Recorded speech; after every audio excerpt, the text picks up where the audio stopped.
వృశ్చిక రాశి వారు ఏప్రిల్ 22, 23, 24, 25వ తేదీల్లో ప్రాణం పోయినా సరే పొరపాటున కూడా మీరు ఈ 3 ప్రదేశాలకు వెళ్ళొద్దు. ఎందుకంటే ఆ యొక్క ప్రదేశాలు ఏవైతే ఉన్నాయో అక్కడ మీకు ప్రమాదం అనేది ఖచ్చితంగా పొంచి ఉంది. తరువాత మీరు ఎంత బాధపడ్డా కూడా చాలా ఇబ్బంది పడతారనమాట.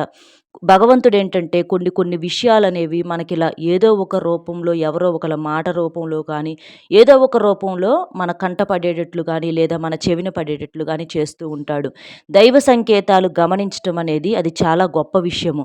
అలాగా ఇవాల్టి రోజున ఈ విషయం మీ దాకా వచ్చిందంటే, ఈ వృశ్చిక రాశి వారి యొక్క మంచితనం వలన మీరు పూర్వజన్మ అంటే మీరు ఎప్పుడూ కూడా ఎవ్వరి యొక్క చెడును కోరుకోరు. అందరూ బాగుండాలని మనస్ఫూర్తిగా కోరుకునేటటువంటి వ్యక్తులు. జనం ఎంత మిమ్మల్ని అపార్థం చేసుకున్నా, అవమానించినా, నిందించినా మీరేంటనేది మీకు తెలుసు. ఆ భగవంతుడికి తెలుసు. కాబట్టి వృశ్చిక రాశి వారి యొక్క జాతకం అనేది చాలా గొప్పదండి. మీరెన్నో బాధలు పడుతున్నారు. ఇంకా మీరు బాధలు పడకూడదు.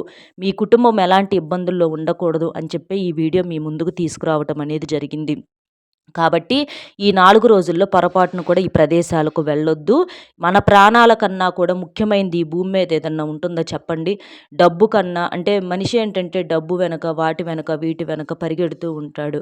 కానీ అన్నింటికన్నా ముఖ్యమైనది ఏంటంటే ప్రాణము. ప్రాణం ఉంటేనే మనం జీవితంలో ఏదైనా సరే అసలు మన జీవితానికి అర్థమే అదనమాట.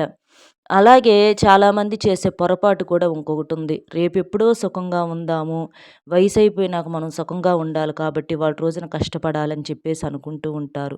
ఆ ఆలోచన కరెక్టే కాదని అంటల్లా. ఎందుకంటే దీపం ఉన్నప్పుడే ఇల్లు చక్కబెట్టుకోవాలి.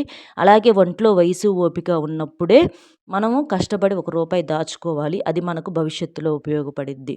కానీ ఇప్పుడు ఎప్పుడో రేపు కోసం అని చెప్పేసి ఇప్పుడు మన ప్రతి క్షణాన్ని కూడా నరకం అనేది చేసుకోకూడదనమాట. ప్రతి క్షణం కూడా ప్రశాంతంగా ఉండటం అనేది నేర్చుకోవాలి. ఇలా వృశ్చిక రాశి వారు మీ జాతకానికి సంబంధించిన ఎన్నో గొప్ప విషయాలు, వెళ్ళకూడని ఆ ప్రదేశాలేంటి, వెళ్తే ఏం జరిగిద్ది ఇదంతా నేను క్లియర్‌గా చెప్తానండి. కాబట్టి దయచేసి మీరు వీడియోని ఎక్కడా స్కిప్ చేయకుండా ఇందులో ప్రతి పాయింట్ మీ జీవితానికి ఉపయోగపడే పాయింటేననమాట. కాబట్టి పూర్తిగా చివరి వరకు విని వీడియోకి ఒక లైక్ ఇచ్చి సపోర్ట్ చేయండి. లైక్ చేసినప్పుడు కామెంట్స్ దగ్గర హైప్ వస్తుంది. అక్కడ మీ యొక్క పాయింట్స్ అనేవి యాడ్ చేయొచ్చు. మీకు తెలిసిన ఫ్రెండ్స్‌కి కూడా షేర్ చేయండి. ఆ భగవంతుడే అంటే ఆ పరమేశ్వరుడు, నాగేంద్ర స్వామి వీరు మీ జాతక ప్రకారంగా మీరు పడుతున్న బాధల్ని చూసి కానీ మీ యొక్క మంచితనానికి మెచ్చే ఈ వీడియో మీ ముందుకు తీసుకొచ్చారు కాబట్టి కామెంట్ బాక్స్‌లో వచ్చేటప్పటికి ఓం నాగేంద్ర స్వామియే నమః అనే కామెంట్ చేయండి. ఇక వీడియోలోకైతే వెళ్ళిపోదాము. వృశ్చిక రాశి వారిది రాశి చక్రంలో 8వ రాశి. వీరి రాశికి అధిపతి కుజుడు. వృశ్చిక రాశి వారు గత కొంతకాలంగా వీరి జాతకంలో ఉన్నటువంటి కొన్ని దోషాలు, కుజదోషాలు, రాహు, కేతు ఇలాంటి యొక్క పరిణామాల వల్ల మానసికంగా, శారీరకంగా చాలా నలిగిపోతున్నారు. ప్రశాంతంగా ఒక్క క్షణం కూడా వీళ్ళు బ్రతకలేకపోతున్నారనే చెప్పుకోవచ్చనమాట. ఎందుకంటే మనశ్శాంతి లేని జీవితం మరణంతో సమానము. మనము ఆనందంగా, సంతోషంగా, నవ్వుతూ, కేరింతలు కొడుతూ ఉండాల్సిన అవసరం లేదండి ప్రతి క్షణం కూడా. కానీ మనసును ప్రశాంతంగా ఉంచుకోగలగాలి. అలా ఉన్నప్పుడే మన జీవితానికి అర్థం, పరమార్థం అనేది ఉంటుందన్నమాట. మీరు ప్రశాంతంగా ఉందాం అనుకున్నా కూడా కొంతమంది మనుషులు కొన్ని పరిస్థితులేంటంటే గ్రహాలు కూడా మీకు వ్యతిరేకంగా ఉండటం వలన మీరు మానసికంగా చాలా ఇబ్బంది పడుతున్నారు. దానికి కొన్ని పరిహారాలు కూడా నేను చెప్తానండి బయటపడటానికి.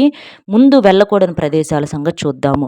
వెళ్ళకూడని ప్రదేశాల్లో మొట్టమొదటి ప్రదేశం వచ్చేటప్పటికి ఏంటంటే జలపాతాలు, నదులు, లోయలు, సరస్సులు, చెరువులు, బావులు ఇలాంటి వాటి దగ్గరికి మీరు పొరపాటున కూడా మనం చెప్పుకున్నటువంటి ఈ 4 రోజుల్లో వెళ్ళొద్దు. ఇంకా చెప్పాలంటే అసలు ఏప్రిల్ నెల మొత్తం కూడా అంటే ఇంకా మనకు దగ్గరకొచ్చేసింది కదా! ఈ చివరి దాకా కూడా వెళ్ళకుండా ఉంటేనే మంచిదనమాట. ఎందుకంటే ఏప్రిల్‌లో మనకి ఎండ తీవ్రతలనేవి చాలా ఎక్కువగా ఉంటాయి కాబట్టి, ఆ వేడిని భరించలేక పిల్లలు, పెద్దలు అందరూ సెలవులు ఇళ్లల్లో ఉంటారు కాబట్టి, ఫ్రెండ్సు కాస్త బంధువులు ఒకళ్ళకొకళ్ళు చెప్పుకొని అక్కడికి వెళ్దాం, ఇక్కడికి వెళ్దాము, కాస్త చల్లగా ఉంటది, ప్రశాంతంగా ఉంటుందని చెప్పుకొని, అనుకోని బయలుదేరుతూ ఉంటారనమాట. కానీ ఈ ఆలోచన విధానం అయితే మాత్రం ఇప్పుడు ఈ పరిస్థితుల్లో తప్పు. అంటే సంతోషంగా ఉంటది, మనసు ప్రశాంతంగా ఉంటది, కాస్త బాధలు మర్చిపోతాం నలుగురితో సరదాగా వెళితే. అలాంటి ప్రదేశాలకు వెళ్తే కాస్త మనకి పిల్లలకు నాలెడ్జ్ గూడా పెరిగిద్ది, మంచి చెడులు తెలుస్తాయి. ఇలాంటివన్నీ మీరు అనుకుంటే తప్పు లేదు. కానీ ఇప్పుడు పరిస్థితులైతే మాత్రం ఏమాత్రం కూడా బాగోలేదు. గ్రహాలు అనేవి అనుకూలంగా లేవు. రాహుకేతువులేంటంటే ఆ ప్రదేశాల్లో మీకు ఎలాంటి ప్రమాదం జరిగిద్దా అని చెప్పేసి ఎదురు చూస్తూ ఉన్నారు. ప్రమాదంలోకి మిమ్మల్ని లాగేయటానికి కూడా కూర్చున్నారనమాట. ఆ జలపాతాలు అంటే అవి నీళ్ళు యొక్క లోతును మనమేంటంటే చాలా తప్పుగా ఊహిస్తాము. అందులో దిగి ఆ నీళ్ళల్లో కాస్త ఆడుకునేటప్పుడు కానివ్వండి, నీళ్ళు లోతు తక్కువగా ఉందని చెప్పి కాలు వేస్తే ఆ లోతును ఊహించలేమనమాట. అక్కడ సుడిగుండాలు ఉండొచ్చు. అందులోకి మనం మునిగిపోవచ్చు. కనీసం ఎవరినైనా సహాయం అడగటానికి, ఎవరినైనా కేక వేయటానికి కూడా అక్కడ మనకు కుదరదనమాట. అంతగా భారీ స్థాయిలో మనకి ఇబ్బందులనేవి ఎదురవుతూ ఉంటాయి. దానివల్ల మీరు, మీ కుటుంబం అంతా కూడా చాలా ఇబ్బంది పడాల్సిన పరిస్థితి అనేది వస్తుందనమాట. కాబట్టి ఇక్కడ నేను చెప్పేదేంటంటే మనస్సు ఉంటే దారి ఉంటదని మనం ఇళ్లల్లో కూడా ఇలాంటి మార్గాలను ఎంచుకోవచ్చు.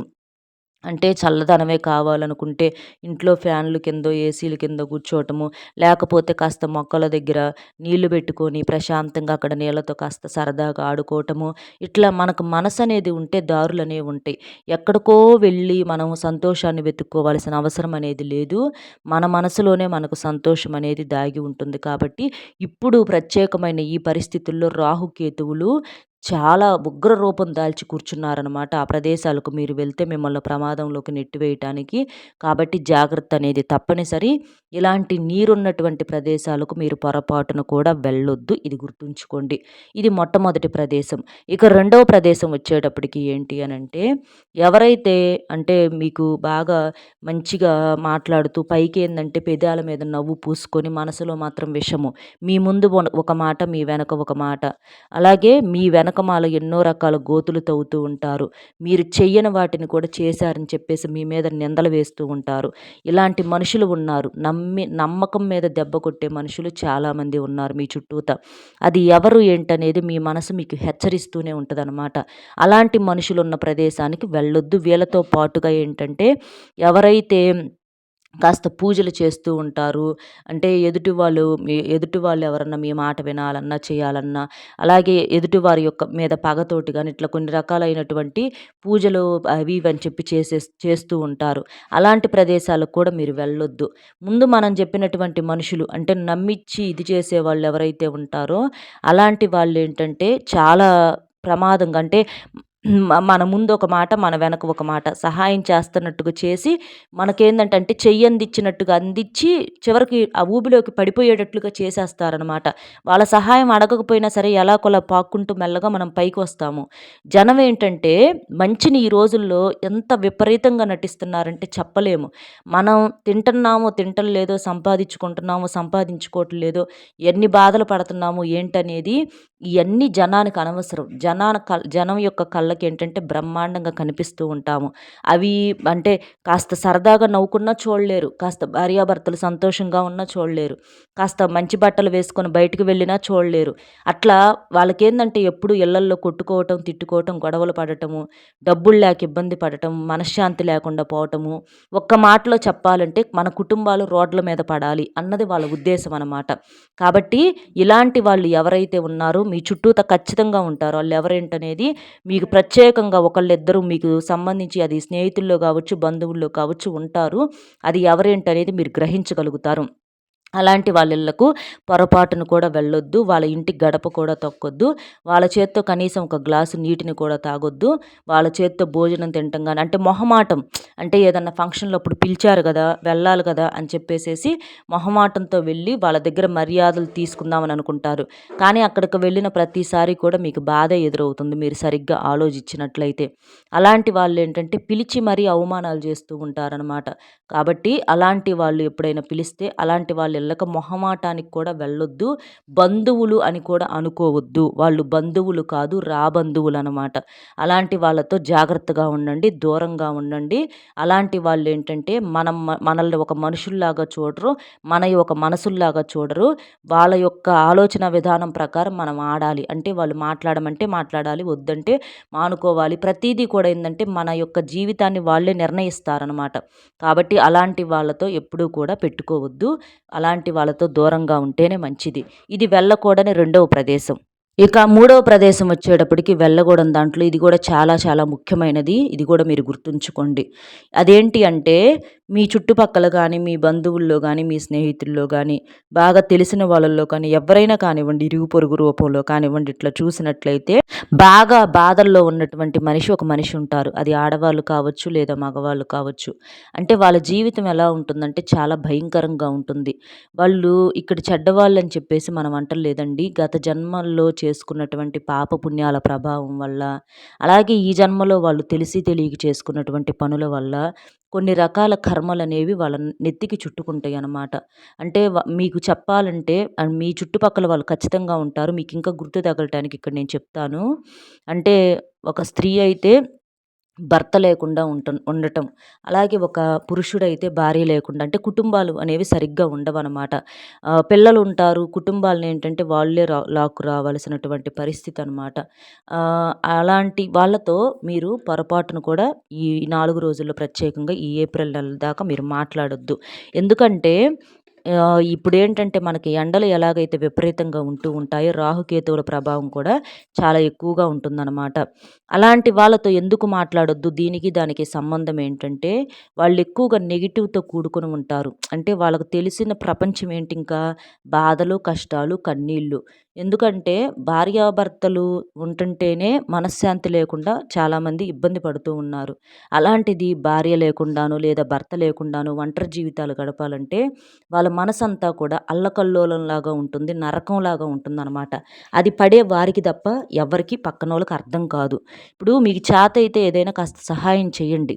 అంతేగాని వాళ్ళతో గంటలు గంటలు ఫోనుల్లో కానీ, లేకపోతే వాళ్ళ దగ్గరికి వెళ్లి కాసేపు టైమ్ పాస్‌గా మాట్లాడదామని చెప్పి అలా కూర్చోవద్దు.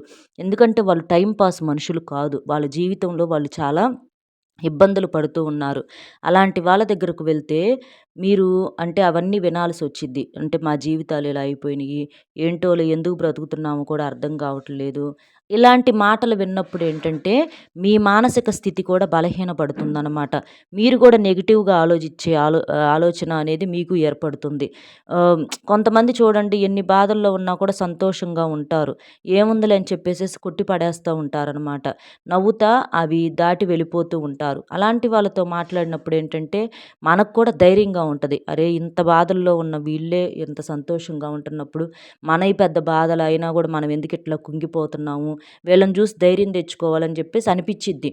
కానీ కొంతమందిని చూస్తే చిన్న చిన్న విషయాలకే భూతద్దాల్లో పెట్టుకొని చూసుకొని అసలు ప్రపంచంలో ఎక్కడా లేని బాధలన్నీ కూడా వింతలు, విడ్డూరాలన్నీ కూడా వీళ్ళకే జరుగుతున్నాయి అన్నట్లుగా వాళ్ళు బాధపడిపోతూ ఉంటారనమాట. అలాంటి వాళ్ళ దగ్గరకు వెళ్లి కూర్చున్నప్పుడు ధైర్యం అంతా కూడా సన్నగిల్లిపోతుందనమాట. కాబట్టి అలాంటి వాళ్ళకి కాస్త దూరంగా ఉండండి. ఫోనుల్లో కూడా మాట్లాడొద్దు.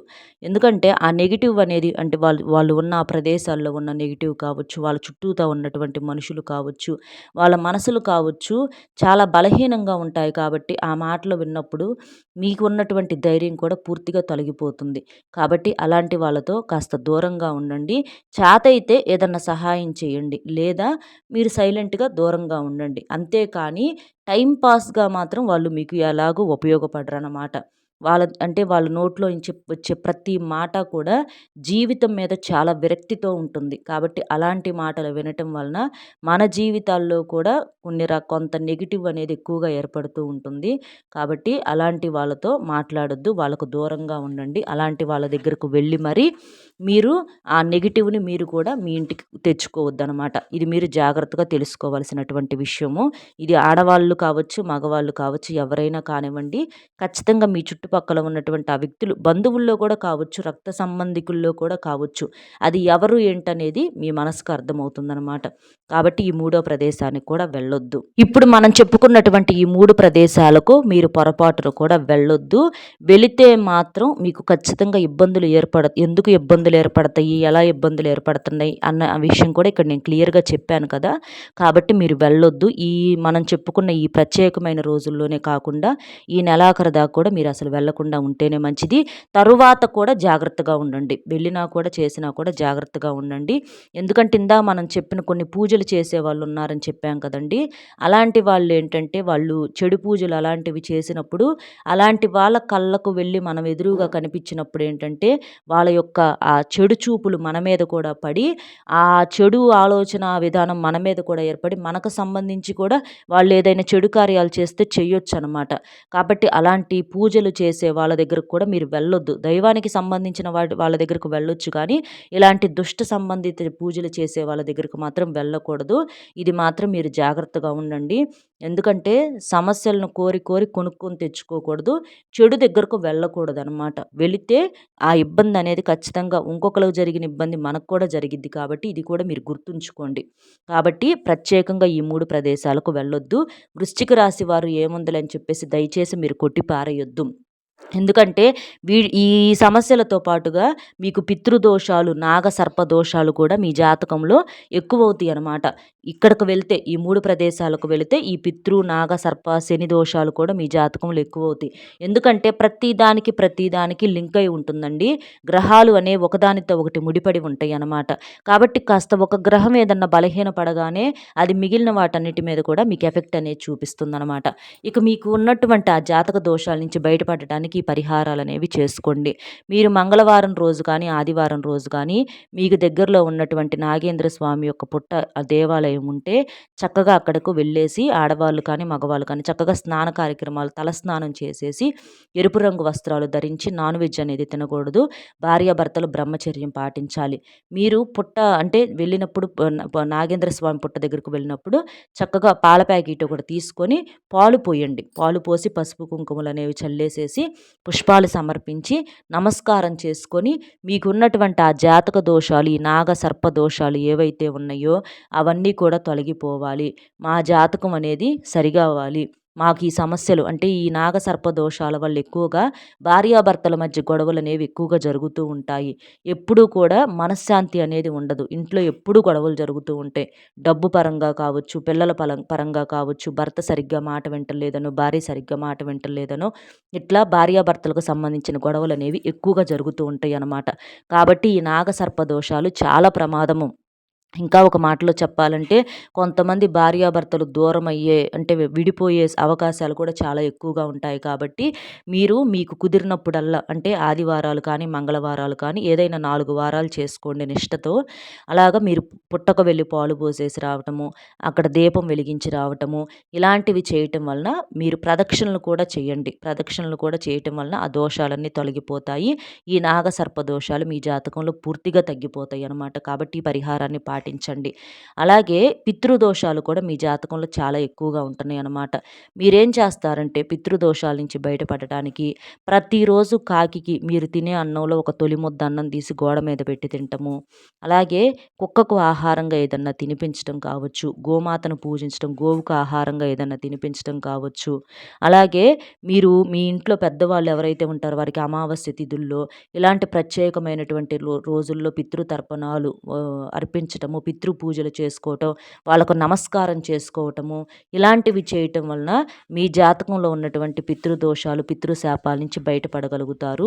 ఎందుకంటే ఆ పితృదోషాలు కూడా చాలా ప్రమాదకరమైనవి. వాళ్ళని మనం ఎప్పటికప్పుడు మనసులో తలుచుకోకపోతే మాత్రం చాలా ఇబ్బందులు వస్తూ ఉంటాయండి. మనం వాళ్ళ ఆస్తులు అనుభవించకపోయినా వాళ్ళు చేసిన పాపపుణ్యాలు మాత్రం ఖచ్చితంగా మన జీవితాల మీద భారీ ఎత్తున పడుతూ ఉంటాయి. కాబట్టి ఈ పితృదోషాలు ఈ పితృ పూజలు చేసుకోవటం అనేది మీకు చాలా అవసరం అన్నమాట. ఇంకా మీకు శని దోషాలు కూడా చాలా ఎక్కువగా ఉన్నాయి కాబట్టి మీరేంటంటే ఏదైనా శనివారం రోజున కానీ, అమావాస్య రోజు కానీ గుళ్ళో బ్రాహ్మణుడికి ఏంటంటే నల్ల నువ్వులను దానంగా ఇవ్వండి. అలా చేయటం వలన మీ జాతకంలో ఉన్నటువంటి శని దోషాలు చాలా వరకి కూడా తగ్గుముఖం పడతాయి. అలాగే నవగ్రహాలు ఉంటాయి కదా!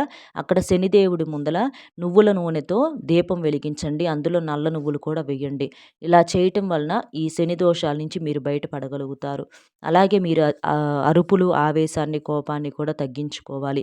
మనసును నియంత్రణలో ఉంచుకోవాలి. ఎదుటి వాళ్ళు ఏదన్నా తప్పు చేసినా సరే మీరు మాత్రం నోరు తెరిచి ఎవ్వరిని కూడా ఏమనొద్దండి. ఎందుకంటే తప్పొప్పుల గురించి మనం అనాల్సిన అవసరం లేదు. ప్రతీదీ కూడా పైనుంచి భగవంతుడు అందరిని చూసుకుంటూ ఉంటాడనమాట. కాబట్టి వాళ్ళ తప్పుని ఎప్పుడు కూడా మీరు వేలెత్తి చూపించొద్దు. వాళ్ళని మిమ్మల్ని అన్నా సరే మీరేమనొద్దు. అన్నిటికీ ఆ భగవంతుడే ఉన్నాడని చెప్పేసి మీరు సైలెంట్‌గా ఉండండి. అంతేగాని మీరు మాత్రం ఎదుటి వారిని ఏమీ అనొద్దు. అలా అనటం వలన మీకే ఇబ్బందులు ఎక్కువగా జరుగుతూ ఉంటాయన్నమాట. కాబట్టి ఇలాంటి జాగ్రత్తలు కూడా తీసుకోండి. ఇక డబ్బు పరంగా కూడా మీకు చేసే వ్యాపారాల్లో కానీ, ఉద్యోగాల్లో కానీ మీకు కలుసుబాటు కూడా బాగా ఉంటుంది. కాస్త చిన్న చిన్న ఇబ్బందులనేవి ఎదురవుతూ ఉంటే సహజం. అవన్నీ కూడా సహజం అనమాట. అవన్నీ కూడా పూర్తిగా తొలగిపోతాయి. వాటికి సంబంధించిన దారులు, మార్గాలనేవి ఆ దైవం మీకు చూపిస్తానే ఉంటారు. మీరు సోమవారం పూట శివాలయానికి వెళ్ళటం, అభిషేకం చేసుకోవటం, పూజ చేసుకోవటము, ఇంట్లో కూడా కుదిరితే మీరు నిత్య దీపారాధన చేసుకోవటము, ఇలాంటివి చేసుకోవటం వలన ఆ దారులనేవి ఆ భగవంతుడు మీకు ఏర్పాటు చేస్తూ ఉంటాడనమాట. అలాగే మీరు డబ్బు విషయంలో కూడా జాగ్రత్త. ఎవరిని నమ్మి ఎవరికైనా అప్పు ఇవ్వటం కానీ, చేబదులు ఇవ్వటం కానీ ఇలాంటివి చేయొద్దు. చేస్తే మాత్రం మళ్ళీ ఆ డబ్బు మీకు వెనక్కి తిరిగి రాకపోవచ్చు. వృధా ఖర్చులు కూడా తగ్గించుకోండి. అవసరమైనవి తప్ప అనవసరపు ఖర్చులు చేయొద్దు. అనవసరపు ఖర్చులు చేస్తే రేపు అవసరానికి కూడా రూపాయి లేక ఇబ్బంది పడాల్సి వచ్చిద్దనమాట. ఎందుకంటే ఎంతమంది ఉన్నా ఎవ్వరు కూడా మనకు సహాయం అనేది చెయ్యరు కాబట్టి జాగ్రత్త అనేది తప్పనిసరి.